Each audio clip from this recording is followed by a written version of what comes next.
Retour des vraies voix du sport qui avait été absente pour cause de Coupe du Monde de rugby, et on va faire un bilan de ces 3 premiers mois de la saison de football, tant pour la Ligue 1 que pour les Coupes d'Europe que pour les Bleus qui se sont qualifiés pour l'Euro 2024 qui aura lieu en Allemagne en juin et juillet prochain. Nous sommes avec un consultant historique des vraies voix du sport. Bonsoir Thibaut Vézirian. Bonsoir, tout va bien ? Très bien, journaliste sportif et patron du site teamfootball.fr. Alors on va commencer par la Ligue 1. On a passé le quart du championnat puisqu'on est à la 11e journée ce week-end et on a 5 équipes en 5 points aux 5 premières places. Ça fait beaucoup de 5. Est-ce que c'est surprenant ? C'est surprenant, oui et non, parce qu'on restait sur un Paris Saint-Germain balbutiant, titubant en fin de saison dernière, champion de France avec un seul point d'avance sur Lens. Et donc, il y a eu un resserrage en haut de tableau qui est très intéressant, avec Nice surprenant, leader invaincu. Après 10 journées, c'est pas rien. Et puis d'autres équipes comme Lens, même Marseille ou Rennes, qui n'ont pas dit leur dernier mot et qui peuvent encore remonter sur donc ce quatuor composé du PSG, Monaco et Lille. Donc c'est là que c'est passionnant. Notre Ligue 1 est souvent critiquée, mais elle est passionnante en fait. Absolument. Nice a cette place, premier au bout de 10 journées. Je rappelle que les Niçois, ce week-end, vont recevoir Rennes, donc match à domicile. Ça vous surprend ? Nice, on savait qu'avec un nouveau coach, c'était l'inconnu total. Mais avec un directeur sportif comme Ghisolfi, qui était à Lens avant brillamment, on savait aussi que ça allait se mettre en place, qu'il y allait avoir un vrai projet. Et même si au-dessus, il y a toujours la nébuleuse Ratcliffe, que veut-il faire exactement de l'OGC Nice, on a eu de la cohérence, c'est-à-dire maintenir les tauliers de cet effectif et réajuster avec 2-3 joueurs comme Jérémy Boga, l'ailier venu de Serie A, qui ont apporté un vrai plus. Alors Nice est hyper dangereux parce qu'ils sont réalistes devant et solides derrière. Donc oui, c'est une belle surprise, mais qu'à moitié parce que ça travaille bien à Nice. Thibaut Vézirian, vous avez parlé du PSG champion avec 1 point d'avance sur Lens l'an dernier. Je crois que Lens c'était 62 millions de budget, le PSG c'est 700 millions, il y a un rapport de 1 à 11 ou 12 je crois. Le PSG, 1 point de retard sur Nice avec beaucoup de départs, dont Messi et Neymar et Verratti, beaucoup d'arrivées. C'est une déception cette 2e place ou pas ? Je crois que Luis Enrique est assez têtu. On l'a vu notamment après la contre-performance à Newcastle en Ligue des Champions. Il en avait là, c'était même pas une contre-performance, c'était un naufrage à Newcastle. Vu les conditions climatiques, okay. C'est pas faux. Une gifle, une claque monumentale, en effet, une nouvelle honte sur la scène européenne. Bon, allez, on est d'accord. Mais face à ça, on s'attendait à un petit mea culpa, des réajustements logiques et normaux, et finalement pas du tout. Donc c'est ce qui m'inquiète concernant le PSG. Pour autant, c'est bien meilleur que l'an dernier. Il y a de la cohérence au milieu de terrain, il court. Ça faisait des années que le PSG ne courait plus. Là, avec Ugarte et Zahir Emery, Paris court, il joue au foot. Et quand on a autant de talent que les 3-4 de devant, on se dit que quand même, ça devrait suffire en Ligue 1, non ? Ouais. Monaco, c'est une résurrection. Je rappelle que le club de la Principauté est 3e à 2 points de son voisin et rival niçois. Alors il y a eu cette défaite le week-end dernier à Lille, oui, qui a un petit peu stoppé la super série monégasque, mais ça ne veut rien dire parce que justement Monaco a apporté de la solidité défensive avec des recrues, beaucoup d'impact physique au milieu de terrain, notamment avec la recrue Zakaria en plus de Youssouf Fofana et Camara. Et donc oui, Monaco est un vrai danger pour Paris en vue du titre parce qu'on se dit qu'ils ont tous les atouts pour embêter le PSG, technique et buteur devant, solide derrière et surtout bagarreur au milieu de terrain. Donc forcément, ça fait beaucoup d'atouts, oui. Le 5e de ces 5 clubs en 5 points aux 5 premières places, c'est le Stade de Reims. Un Stade de Reims qui était en Ligue 2 finalement il n'y a pas si longtemps que ça. Est-ce que c'est une surprise ? On parlait de Nice, club qui travaille bien avec de bons dirigeants. Là aussi, à Reims, c'est malin, c'est intelligent. On l'a vu il y a plus d'1 an, la vente à plus de 30 millions d'euros d'Hugo Ekitike. C'était cadeau pour le PSG.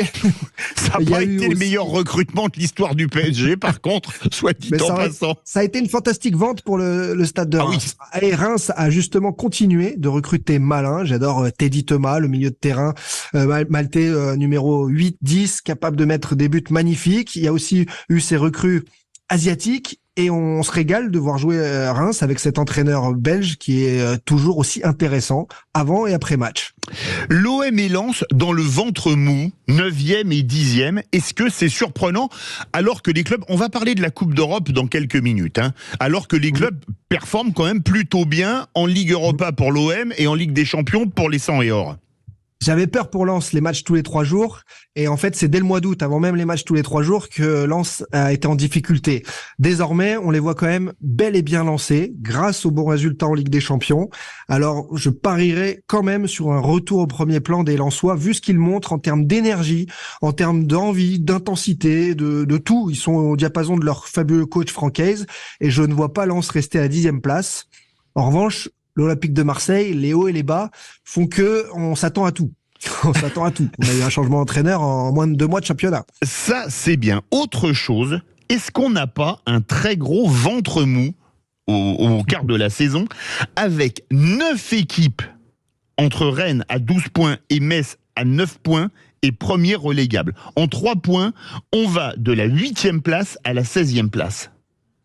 Ça va être la guerre jusqu'au bout pour ne pas descendre. C'est un petit peu, en parlant de ventre mou, ce que vous voulez dire, j'ai l'impression, parce que oui, tous ces clubs-là sont concernés. Quand on voit Lyon dernier du championnat avec 0 victoire, 3 points, on se dit que en janvier, ils vont forcément recruter et donc essayer de fondre sur ces clubs au-dessus. Mais quand on voit Clermont, Metz, Strasbourg, Le Havre, Toulouse, Montpellier même, ce sont des clubs concernés par la lutte pour le maintien par rapport à leur budget ou leurs effectifs.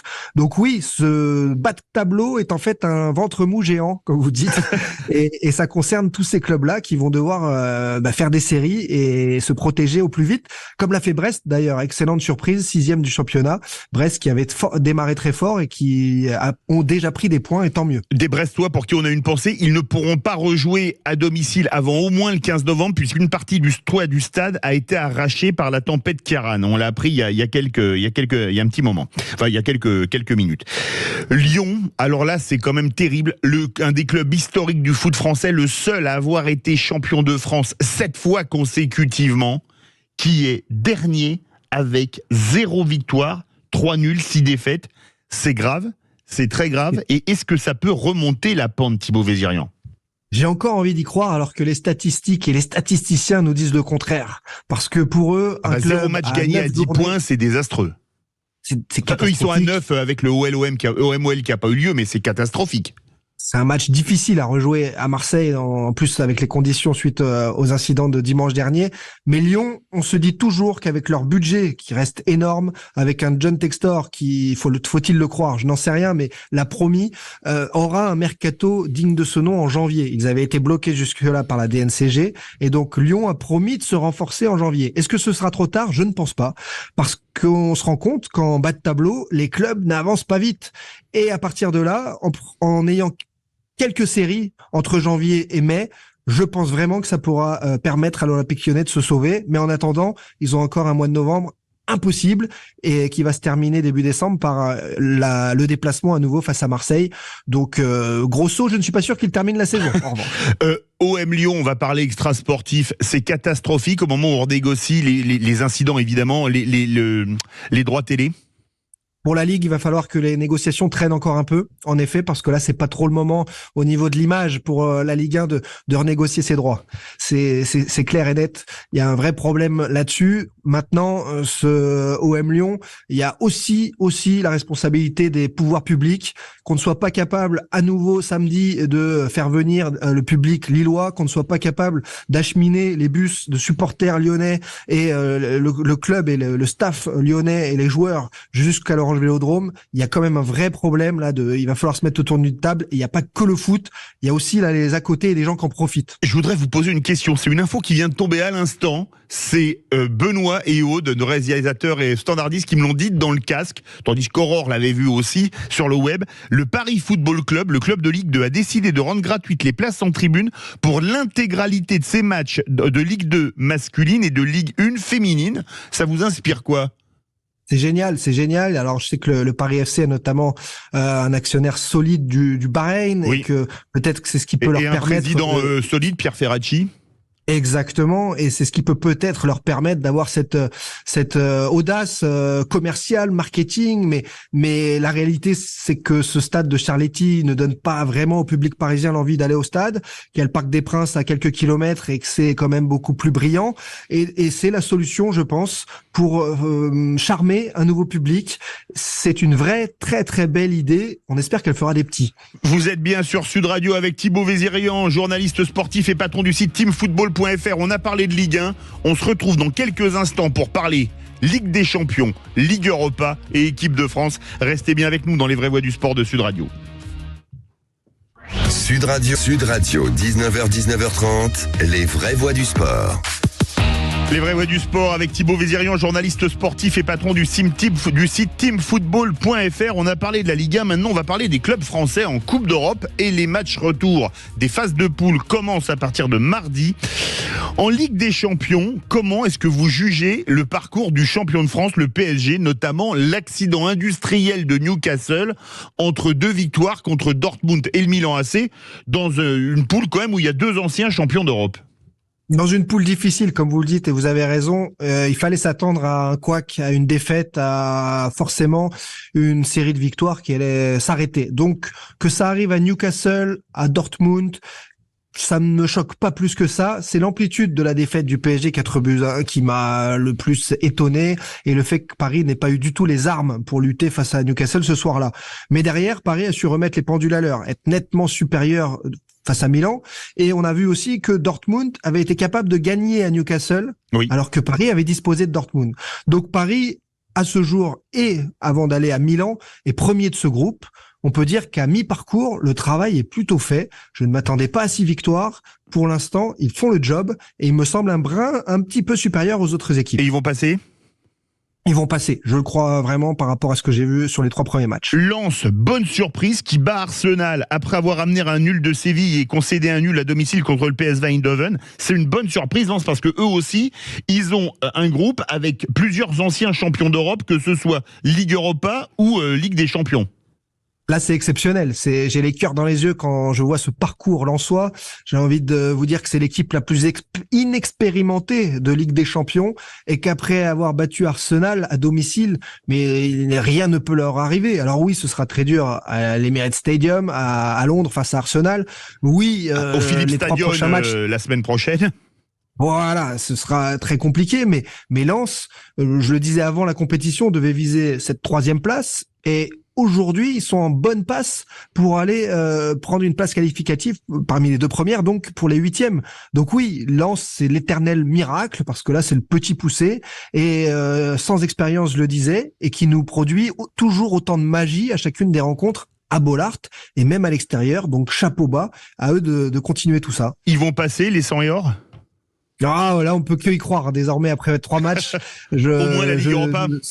Ce serait malhonnête de dire non, là. On a envie de les voir en 8e de finale. On a envie de revoir Bollaert en fête de cette façon. Ils ont joué 2 matchs à domicile déjà. Il n'y en aura plus qu'un. Oui. Mais avec les valeurs qui sont les leurs, on ne peut que y croire. On passe à la Ligue Europa. Marseille premier dans un groupe avec l'AEK Athènes, l'Ajax d'Amsterdam et Brighton. Que dire du parcours de l'OM ? Ils vont passer ? On ne s'attendait pas à avoir une Ajax aussi cataclysmique cette saison.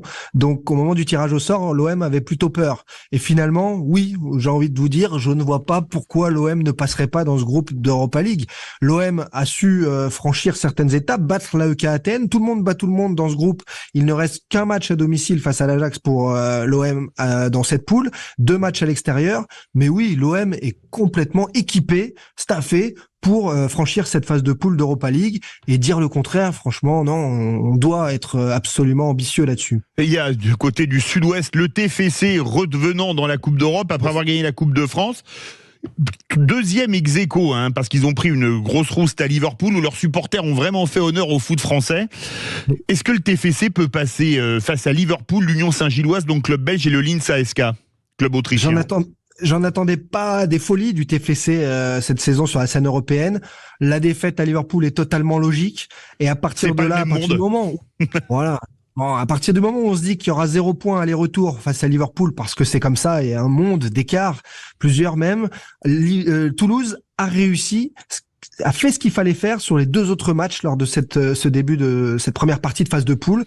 Donc là aussi, je reste confiant en me disant que ces Toulousains, ils ont montré de très belles choses lors des 2 premiers matchs avant de jouer Liverpool et qu'ils vont continuer de le faire avec cet entraîneur espagnol qui est nouveau vu de France, mais qui propose quand même de belles idées et qui sont appliquées sur le terrain. Donc oui, aussi à Toulouse, j'ai envie d'y croire pour les clubs français. Et pour le 3e club en Ligue Europa, un club cher à Patrick Roger, notre directeur général, le Stade Rennais, premier dans une poule où il y a quand même le Panathinaïkos, un club historique, le sous-marin jaune de Villarreal et le Maccabi Haïfa. Ça va passer pour les Rennais ? Tant mieux, je n'avais pas envie de dire de mal du Stade Rennais, donc ça me permettra d'être bien vu. Mais en tout cas, oui, on voit clairement un Stade Rennais de Bruno Genesio en difficulté en championnat, ventre mou, on en parlait tout à l'heure, et un autre visage, totalement un autre visage sur la scène européenne. Et ce qui me fait penser que le Stade Rennais, oui, va continuer de réussir ses performances sur la scène européenne, ce type de performance, et se qualifier, et là aussi nous amener des points au classement UEFA pour la France, parce qu'on en a besoin, on doit rattraper les Pays-Bas. Justement, là, il y a un match où il faut vraiment récupérer des points. Si on peut ramener au moins un nul du côté du PSV, du stade de Philips, du PSV Eindhoven par Lens, ce serait une bonne chose parce que on peut dire que les clubs français ont fait un bon début de première phase de poule. On est les premiers tous les vendredis à se moquer d'eux, à avoir honte du foot français en Europe, etc., etc. Franchement, depuis 2 mois, ils nous ont gâtés. Donc, il faut aussi le saluer. Sur la scène européenne, les clubs français ressemblent à quelque chose. Et si on continue comme ça, on a déjà rattrapé le gros du retard de points, puisque c'est un classement annuel par saison, le gros du retard de points sur les clubs néerlandais. Et on pourrait, d'ici les prochaines journées donc de européennes, avoir totalement refait notre retard. Et ça, c'est capital. Et on va conclure avec l'équipe de France qui s'est brillamment qualifiée pour l'Euro. Brillamment ou pas, Thibaut Vizirian? Brillamment, oui, parce qu'on attend toujours plus de l'équipe de France. On a été les premiers à se qualifier d'ailleurs, à part le pays organisateur bien sûr. Hein. Non, maintenant, le plus embêtant pour l'équipe de France, c'est le genre de match comme le prochain match qui est face à Gibraltar, où on se demande un petit peu l'intérêt de ce type de rencontre. Ça peut être intéressant pour Mbappé pour se rapprocher de Giroud, ou Giroud pour s'éloigner de Henry.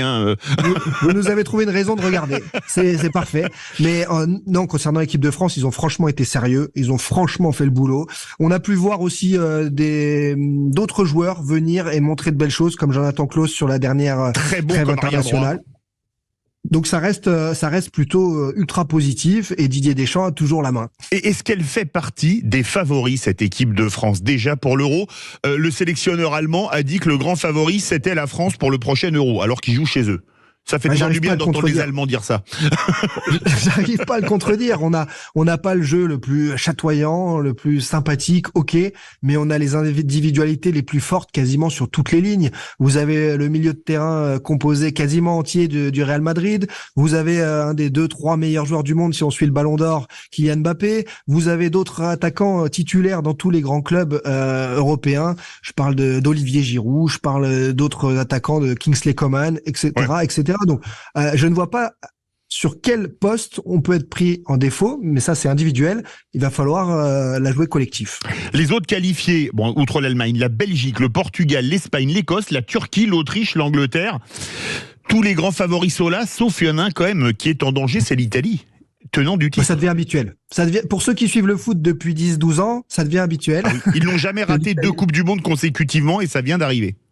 Ouais, c'est catastrophique parce qu'en plus on ne voit pas du tout en Italie cette nouvelle génération qui pointerait le bout de son nez, un attaquant de grande classe. Il y a toujours eu en Italie des attaquants énormes de grande classe, de Baggio à Inzaghi, de Bobo Vieri jusqu'à Francesco Totti et d'autres. Là, depuis quelques années, il y a rien, c'est beaucoup moins fort, c'est Europa League et l'Italie s'y perd. On voit même Marco Verratti partir jouer au Qatar à 30 ans. Donc même leur milieu de terrain les meilleurs s'évaporent. Derrière, défensivement, on était resté sur une génération folle avec après Nesta, Maldini, il y avait eu Chiellini par exemple avec Bonucci, oui. et puis là encore une fois ça devient plus faible. Donc oui, l'Italie inquiète totalement et ce serait même plus si étonnant de ne pas les voir au prochain Euro. En 10 secondes, le tiercé du Ballon d'Or, Messi, Haaland, Mbappé, surpris ou scandaleux?